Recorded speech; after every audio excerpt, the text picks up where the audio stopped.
The Morgan Report with David Morgan. Discover how to build and protect your wealth at themorganreport.com. David Morgan of themorganreport.com for the week ending 10 May 2024. Well, just as a reminder, on the main landing page here, if you want to get to our LinkedIn presence, our X presence, or our YouTube channel, all I have to do is click up here. And of course, members log in here.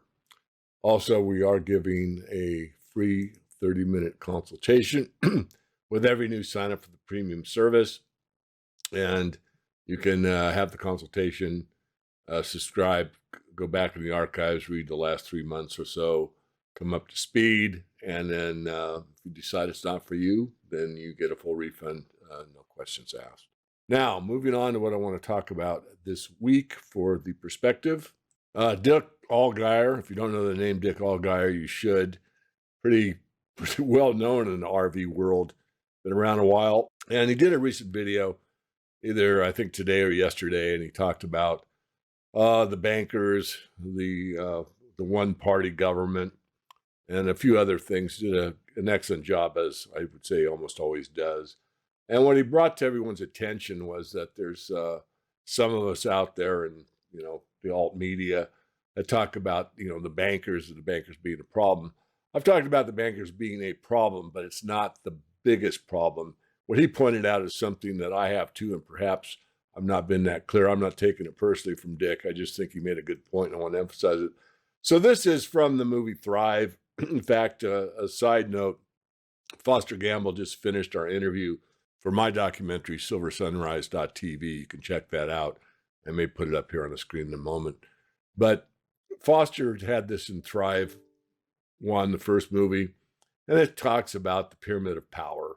And you can see the wealth and resources go up to the top of the pyramid, and domination control emanates from the all-seeing eye all the way down. And what you notice is that, we the people, the planet, all living things are at the bottom of the pyramid. And next up from there is government. Government is not nearly as powerful as people think. Most people think government really has a lot of control. Yeah, they do. And the traffic cops and this and that. But really, when it comes to the ultimate power, how the world's run, they really are just taking orders from above. Of course, what's above is, of course, the corporations. So you learned about that in the movie Network, when during the rant from the TV commentator says, there is no USA and USSR. There's only one. There's only Pfizer. There's Exxon. There's 3M. He talked about all the corporations that are globally governed, basically. These are international corporations, conglomerates that run a lot of it. And coming back down to the government, George Carlin talked about in one of his rants about the choice. You think you have a choice. They're only there to make, the politicians are only there to make you think you have a choice. You don't. They own you. And he goes on from there. I can't repeat it exactly. So the point is that at the top, near the top of the pyramid, is the Bankers Bank, as it's outlined here, called the Bank of International Settlements. That's about as far up the pyramid as we know. But here's the all-seeing eye. So as Dick pointed out, he didn't refer to it in that framework to my memory, but he said there's something above the bank. So, and he also pointed out that banks are pretty much necessary, and he framed it that bankers aren't going to go down, or I forget the exact terminology. I've often said bankers seldom, if ever, lose. What I'm looking for is reform. If you go and look at what I talked about, a couple of months ago, about the Bank of Dave. It's on Netflix, and maybe on other channels as well. I don't know. But The Bank of Dave, if you look at that documentary, it talks about a guy in the UK that put up a bank for the local community and how banks could really work. So it's not necessarily the bank, it's the way they're run. Coming back to my point of the all-seeing eye, here in my local community, some time ago, I'm going to guess probably 5 years or so, giving a kind of an impromptu talk with Bix Weir was in town, myself, and this lady brought up the question to me after I gave a quick speech. Bix gave a quick one, and so it was open to Q&A, and she asked me about this pyramid, not the Thrive pyramid, but the pyramid of power. And she asked me who I thought was at the top of the pyramid. And did I think it was aliens or run by aliens or partially run by aliens? And I said, I don't know. And I don't. If I know KNOW, and I said no, the answer is no, it's not, then that would mean that I actually know KNOW, and I do not. And so she also referenced Cliff High in that. And so, is it the Elohim? Is it aliens? Is it Dracos? Is it, I don't know, all these iterations on purportedly these different entities that are on the planet. I really have no personal experience. I can't really speak from any authority. I really don't know, but I can't rule it out either.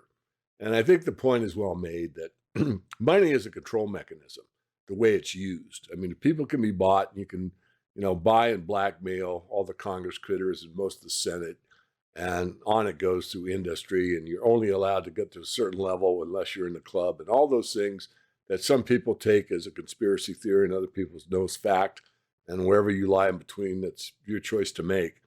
But the point is, and I just wanted to emphasize it, I don't think it's all bankers that run it. I know there's something above it. What it is, I don't know exactly. But what I do know is that it's really, really messed up. And as I've said many, many times, my life's work is to get us back on an honest system, honest monetary system, honest financial system, with some integrity. Similar to the Bank of Dave. I mean, Dave's using, the fiat system, but he's doing it in a way that's really equitable to the community and really fair for everyone. And it works very, very well. So it's not necessarily how it's how it's run, not necessarily entity itself. The bank itself is kind of a neutral situation that can be run in a number of ways. It could be run for greed and the good old boys club, or it could be run for the community in a beneficial way for everybody involved. So I just felt that just a shout out. I very, very seldom ever bring other people into my videos. I just think it's more professional to kind of just keep my opinions to myself. But in this case, I haven't been derogatory toward anyone in my view. I know them. I don't know Dick personally. I know Bix personally. But I just thought it was something I wanted to point out, because as much as the banking system could be improved, it's really the bankers or the people or things or entities above the bankers that are calling the shots. And perhaps there are people just under it. Maybe there are people in the Bank of International Settlements that want to do the right thing by everyone, but would be, losing their job and their wealth and their power and their fame and all that stuff if they were to go against the orders from above. So I'm going to leave it there. The markets are certainly very interesting. Gold and silver markets, I've said almost every week, are certainly doing well. And whether or not we hit the summer doldrums or not remains to be determined. And I think we may have a surprise for the summer. Certainly silver is acting stronger than even I thought it might. We filled a gap on Friday, and then it came back Monday and went up like 80 cents. This is this week I'm speaking of, and it finished the week off fairly strong. So silver's showing a lot of strength. Commitment of traders wise, I just took a glance at it briefly. It looks like we're kind of at that point where we may be stalling out for a while, but it can be in that kind of a situation for weeks before it actually turns down. So it's not really a good timing device. It's sort of a good barometer to show you what's ahead. It just isn't a great timer. It'll show you a storm ahead, but it doesn't tell you what date. So both gold and silver look like they may be due for some kind of a pullback, but as I said, it could go on for weeks to the upside before anything takes place. We'll have to wait and see. So I'm going to close out there. This is David Morgan of themorganreport.com. I will be back with you next week with another weekly perspective. What if I told you that you could go broke in less than 24 hours? That's how long it took for the Dow Jones Industrial Average to plunge by nearly 22%, losing investors billions overnight. The same happened to the FTX crypto exchange and Terra Luna stablecoin. Both crashed overnight, losing crypto investors billions. You need a strategy that will protect whatever amount of savings you have now. We are going to witness the greatest transfer of wealth that has ever occurred in recorded history, and you must understand the following. You can absolutely go broke in one day, We've been helping subscribers weather this economic mess for years. Now it's time for you to get the same insights. What really happens during a major collapse is that the wealth changes hands. You will actually benefit by looking ahead and knowing exactly how to build and preserve your wealth. Putting just 10% or 20% of your wealth into our approach could make all the difference in your financial security and peace of mind over the next few years. Discover the Morgan Report today. Visit our site at themorganreport.com.